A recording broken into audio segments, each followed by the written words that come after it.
Guys, Kantara സിനിമകളെ പറ്റിയാണ് ഇന്ന് നമ്മൾ പറയാൻ പോകുന്നത്. നിങ്ങൾ ആദ്യമായിട്ടാണ് ചാനൽ കാണുന്നതെന്നുണ്ടെങ്കിൽ സബ്സ്ക്രൈബ് ചെയ്തിട്ട് കാണുക. പിന്നെ വീഡിയോ ഒന്ന് ലൈക്കും കൂടെ ചെയ്തേക്കേട്ടോ. ലൈക്ക് ചെയ്യാൻ മറക്കരുത്. വീഡിയോ കാണുന്നവരാരും എല്ലാവരും ലൈക്ക് ചെയ്തിട്ട് കാണാൻ മറക്കരുത്. പിന്നെ വീഡിയോയെ പറ്റിയിട്ടുള്ള നിങ്ങളുടെ അഭിപ്രായങ്ങൾ കമൻറ്റ് ബോക്സിൽ രേഖപ്പെടുത്തുക കേട്ടോ. എന്നാൽ മാത്രമേ നമുക്ക് വീഡിയോ ചെയ്യുന്നത് മുന്നോട്ട് കൊണ്ടുപോകാനായിട്ട് പറ്റത്തുള്ളൂ. അപ്പോൾ കാന്താര ആൻഡ് കാന്താര ചാപ്റ്റർ 1. കാന്താര എന്ന വാക്കിനർത്ഥം ദൈവികത നിറഞ്ഞ പ്രദേശം എന്നാണ്. ആ കാടിനെയാണ് സിനിമയിൽ കാന്താര എന്നതുകൊണ്ട് ഉദ്ദേശിക്കുന്നത്. ദൈവത്തിൻ്റെ പൂന്തോട്ടം എന്നാണ് കാന്താര അറിയപ്പെടുന്നത്. ആയിരക്കണക്കിന് വർഷങ്ങൾക്ക് മുമ്പാണ് ഈ പൂന്തോട്ടം ഉണ്ടായത്. നൂറ്റാണ്ടുകൾക്ക് മുൻപ് ഈശ്വരഗണങ്ങൾ കുടിയിരിക്കുന്ന സ്ഥലമാണ് കാന്താര. ഭഗവാൻ ശിവന്റെ അനുയായികളായ ദിവ്യശക്തികളാൽ സമ്പന്നരായ ശക്തികളെയാണ് ഈശ്വരഗണങ്ങൾ എന്ന് പറയുന്നത്. ദൈവത്തിന് എത്തിപ്പെടാൻ കഴിയാത്തിടത്ത് ദൈവതുല്യരായ സർവ്വജീവജാലങ്ങളായി ഈശ്വരഗണങ്ങൾ കുടികൊള്ളുന്നു എന്നാണ് വിശ്വാസം. പ്രധാനമായും 5 ഗണങ്ങളാണ് ഉള്ളത്: ഭൂതഗണങ്ങൾ, പ്രേതഗണങ്ങൾ, ധീരഗണങ്ങൾ, ഗുളികൻ, ഇവയുടെ എല്ലാം അധിപനായ ഗണപതി. ഈശ്വരഗണങ്ങൾ കുടികൊള്ളുന്ന സ്ഥലമാണ് കാന്താര. എപ്പോഴെല്ലാം മനുഷ്യർ അധർമ്മം ചെയ്യുന്നുവോ അപ്പോഴൊക്കെ ധർമ്മത്തെ സംരക്ഷിക്കാൻ ദൈവം മായാലോകത്തു നിന്നും തൻ്റെ ഗണങ്ങളെ ഭൂമിയിലേക്ക് അയക്കുന്നു. ഇങ്ങനെ വന്നവരിൽ ഒന്നാണ് പഞ്ചുരുളി. പഞ്ചുരുളിക്കും ഒരു കഥയുണ്ട്. ആ കഥ നമ്മുടെ ചാനലിൽ സെപ്പറേറ്റ് വീഡിയോ ആയിട്ട് ചെയ്തിട്ടുണ്ട് കേട്ടോ. കാണാത്തവർ ഒന്ന് കയറി കാണണേ. നമ്മുടെ ഡിസ്ക്രിപ്ഷൻ ബോക്സിൽ കൊടുത്തിട്ടുണ്ട് ആ വീഡിയോ. പഞ്ചുരുളിക്ക് പിന്നാലെ അധർമ്മം ചെയ്യുന്നവരെ ശിക്ഷിക്കാൻ മറ്റൊരാൾ കൂടി ഉണ്ടായിരുന്നു: ഗുളികൻ. ശിവഗണങ്ങളിൽ ഏറ്റവും ശക്തിശാലിയാണ് ഗുളികൻ.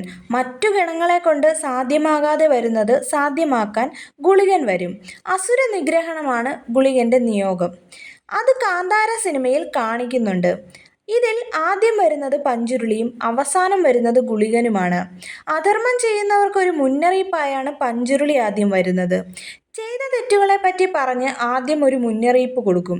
എന്നിട്ടും ഇതേ തെറ്റ് തന്നെ ആവർത്തിച്ചാൽ ഗുളികൻ വരും, എല്ലാം അവസാനിപ്പിക്കും. ഇനി കാന്താര 1ലേക്ക് വന്നാൽ സിനിമയുടെ തുടങ്ങുന്നതും അവസാനിക്കുന്നതും ദൈവത്തിലൂടെയാണ്. 1800കളിൽ ഒരു രാജാവിന് സമാധാനം നഷ്ടപ്പെടുന്നു. അങ്ങനെ രാജാവ് കാട്ടിലൂടെ പോകുമ്പോൾ ദൈവികമായ ഒരു കല്ല് കാണുന്നു. പഞ്ചുരുളി ദൈവത്തിൻ്റെ കല്ലായിരുന്നു അത്.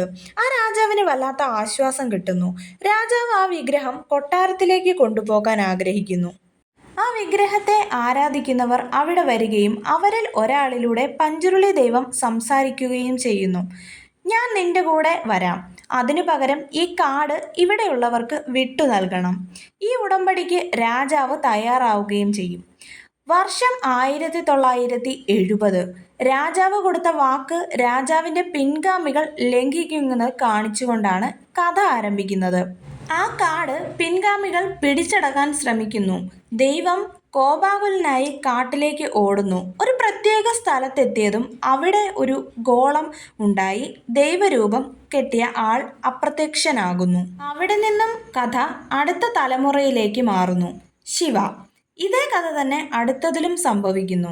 ഒടുവിൽ ദൈവം തന്നെ ശിവയിലൂടെ ശിക്ഷ നൽകുന്നു. ഒടുവിൽ ദൈവരൂപം കിട്ടിയ ശിവയും കാട്ടിൽ അതേ സ്ഥലത്ത് അപ്രത്യക്ഷനാകുന്നു. ഇതാണ് കാന്താരയുടെ ആദ്യ ഭാഗത്ത് കാണിക്കുന്നത്. ഇനി കാന്താര ചാപ്റ്റർ 1. രാജാവിന് കൽദൈവത്തെ കിട്ടുന്നതിന് നൂറ്റാണ്ടുകൾക്ക് മുമ്പുള്ള കഥയാണ് ചാപ്റ്റർ 1ൽ കാണിക്കുന്നത്. ഈ 2 സിനിമകൾ തമ്മിൽ ആരും അധികം എടുത്തു പറയാത്ത ഒരു സാമ്യമുണ്ട്. ആദ്യ ഭാഗം ഭൂമി, മനുഷ്യൻ, ദൈവം. ഇതേ കഥ തന്നെയാണ് രണ്ടാം ഭാഗവും. കാലവും സാഹചര്യവും മാത്രമേ മാറുന്നുള്ളൂ. എല്ലാ കാലങ്ങളിലും ഒരേ ക്യാരക്ടേഴ്സ് ആവർത്തിക്കുന്നു. പുനർജന്മം. ഒരാളിൻ്റെ തന്നെ ഒരുപാട് ലൈഫ്. ഇതൊരു ലൂപ്പ് പോലെയാണ്. ഇതിനെപ്പറ്റി ഹിന്ദു പുരാണങ്ങളിലും പറഞ്ഞിട്ടുണ്ട്. ഒരു കർമ്മത്തിനായി നിയോഗിക്കപ്പെട്ടവൻ ആ കർമ്മം ആവർത്തിക്കും തോറും അവന് ആവർത്തനം സംഭവിച്ചുകൊണ്ടേയിരിക്കും. 2 കാന്താരയിലും 2 ഋഷഭ് ഷെട്ടി ഉണ്ട്. ആ 2 പേരും കാണാതായത് ആ കിണറിലൂടെയാണ്.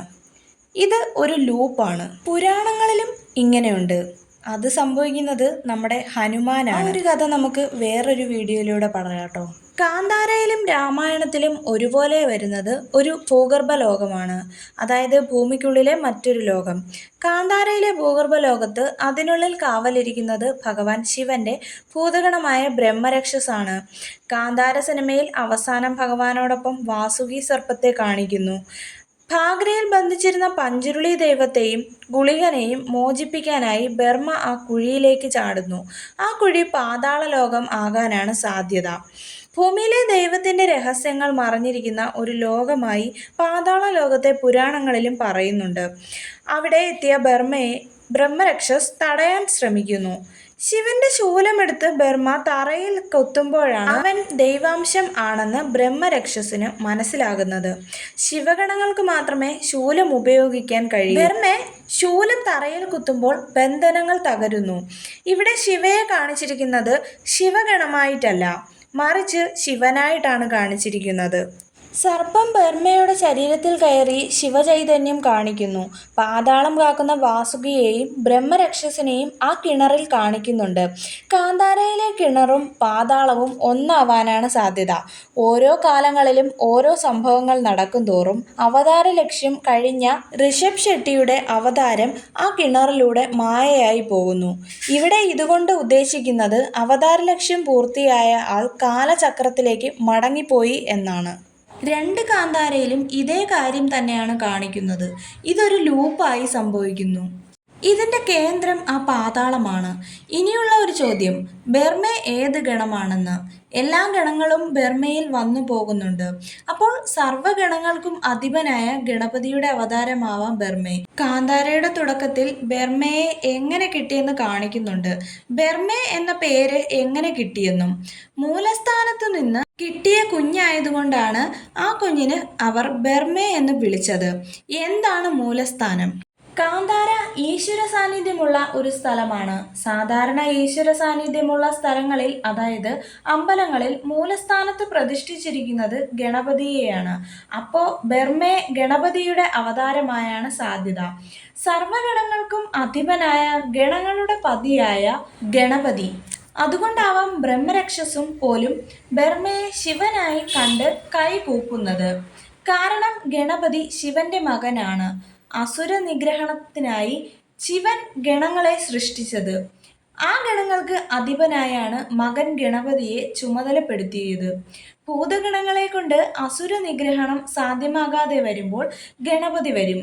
ഇവിടെ ഗണപതിയെ കാണിച്ചിരിക്കുന്നത് ബന്ധനം വിച്ഛേദിച്ച് ഈശ്വരഗണങ്ങളെ തുറന്നുവിടാൻ ബർമ്മയ്ക്കുള്ളിൽ കയറുന്നത് ശിവനുമാണ്. ഇത് ശിവഗണപതി എന്ന് പറയുന്ന ഒരു അവതാര സങ്കല്പമാണ്.